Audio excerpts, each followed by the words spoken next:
வணக்கம். நான் உங்க அழகேசர். யாருன்னு பாத்தீங்கன்னா இப்ப பாருங்க, டிஎம்கே ஒரு பெரிய ஆளு என்ன. ஆமா, அப்படிதான். டிஎம்கே வர எவனை கேட்டு இவங்க ஓட்டுல தேவையில்லை. இவங்க திமிர் பிடிச்ச யார சொல்றாங்க, நம்ம நர்ஸுங்களை கைட் பண்ற நர்ஸுங்கள் செவிலியர்கள் போறணும். நம்ம தூய்மை பணியாளர்கள் இவர் தெளிவா செவிலியர் தெரியல. இப்ப தூய்மை பணியாளர்கள் மட்டும் தெளிவா சொல்றாரு. கொழுப்பு அப்படின்னு கொரோனா வந்த டயத்துல அவங்களாம் தேவதைகள் தாங்க. கேவலம் பிடிச்சவனுங்க, எதை திங்கிறானுங்கன்னு தெரியல என்ன. அப்ப வேலை ஆகணும், அதனால காலைல விடுனாங்க. இப்ப கழுத்து இருப்பானுங்க. அதான் திமுக ஆட்சி. கோடு எடுத்தது கொலை, கொள்ளை, கற்பழிப்பு. ரொம்ப தெளிவாத விடியாத ஆட்சி தான் திமுக ஆட்சி. சரிங்களா? 2026 லட்சம் தொண்டராகட்டும், தொண்டர குடும்பத்தை சேர்ந்தவங்களாகட்டும், தொண்டர்கள் ஓட்டு போட்டு ஜெயிக்க வச்சுக்கினா உங்க கழுத்த இருக்கிறதுக்கு யோசிக்க மாட்டான். ஏன்னா அந்த அளவுக்கு இருக்கு. கொலை, கொள்ளை, கற்பழிப்புல பேர் போன ஆட்சி, அராஜ ஆட்சி நம்ம திமுக ஆட்சி. 2026 லட்சம் போதும். போட்டு நானும் போட்டேன். என்னன்னா நானும் போட்டிருக்கேன். அவங்களுக்கும் என்ன வேற ஆட்சி இல்லாம, மாற்று கட்சி இல்லாம, டிஎம்கே டிஎம்கே வேற மாற்று கட்சியே இல்ல. இப்ப பல வீடியோவில் சொல்லிட்டேன், காசு என்ன பொருளை வாங்கிட்டு ஓட்டு போடாதீங்க. மாற்று கட்சியில் பாருங்க, டிஎம்டிகே விஜயகாந்த் கட்சி, பிஜேபி, நம்ம டிவிகே, நம்ம சீமான் கட்சி என்ன இருக்கு. அதனால மாற்று கட்சி இருக்கு, பார்த்து போடுங்க. காசுக்கு என்ன பொருளை வாங்கிட்டு ஓட்டு பாருங்க. போதும். ரொம்ப உச்சத்துக்கு போயிட்டாங்க. இவன் பாருங்க, இந்த சொட்டமண்டை எப்படி பேசுறானு. ஏன் இப்படி சொட்டமண்டை அவ்வளவு விஷயம் சொல்ல மாட்டேன். ரொம்ப விஷயம் சொல்றான். கொழுப்பு அப்படின்னு யாருக்கு? இவன் குப்பையில விட்டுறது தெரிஞ்சிருக்கும். குப்பையில விட்டு சோர்லாம் போடான்னு சொல்லிருக்கணும். எவ்வளவு தெனாவட்டா பேச பாருங்க. டிஎம்கேவோட தெனாவட்டு அப்படியே இருக்கு, ரத்தத்தை ஊறிட்டுல. இதுல போகாம அப்பன் தாத்தன் கொள்ளு பேரன் சொல்லி பேர் இருக்கு. கொள்ளு பேரன் அவனுக்கு பிறக்காத புள்ள அவன்லாம் வந்துட்டாங்க. எந்த இதுக்கு வந்துட்டாங்க? கொலை, கொள்ளை, கற்பழிப்புல பேர் போன ஆட்சி நம்ம டிஎம்கே.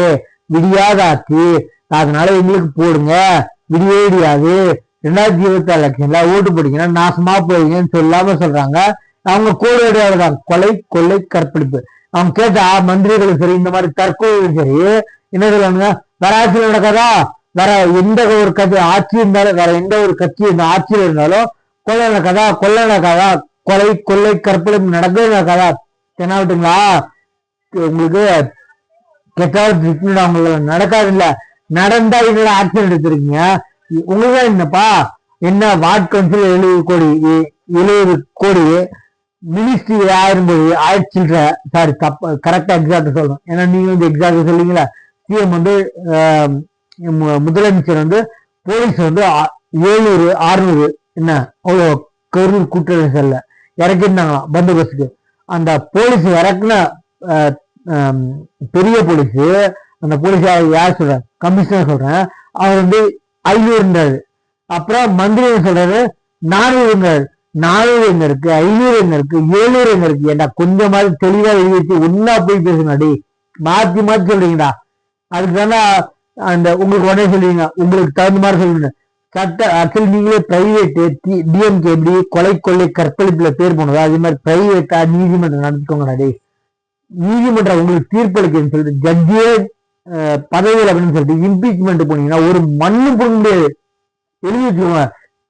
எல்லாரும் தெரியும், டெல்லி ஹைகோர்ட்ல பலாயிரம் கோடி கணக்கில் பணம் எரிஞ்ச நிலையில கண்டுபிடிச்சு தீயணைப்புத்துறை ரிப்போர்ட் பண்ணியும் சுப்ரீம் கோர்ட்டே முன்னாடி இவர் மேல ஆக்ஷன் எடுக்கணும், பதவி விலங்க வைங்க அப்படின்னு சொல்லி பரிந்துரை பண்ணியும் எடுக்கல. டெல்லியில அந்த சர்மா என்ன அந்த ஜஸ்டிஸ இவரெல்லாம் ஏமாத்தண்டா ஒரு தீர்ப்பு தானே கொடுத்தாரு. நேர்மையா என்ன நேர்மையா அநியாயமோ? நீங்க உங்களுக்கு இருக்குடா ஆப்ஷன் இருக்கு, அப்பீலுக்கு போங்கடா. சும்மா மேல்முறையீட்டு போறீங்களா? இதுக்காக போக முடியாது. துப்புல உங்களுக்கு எவ்வளவு திறமையான வக்கீல் வச்சிருக்கீங்க.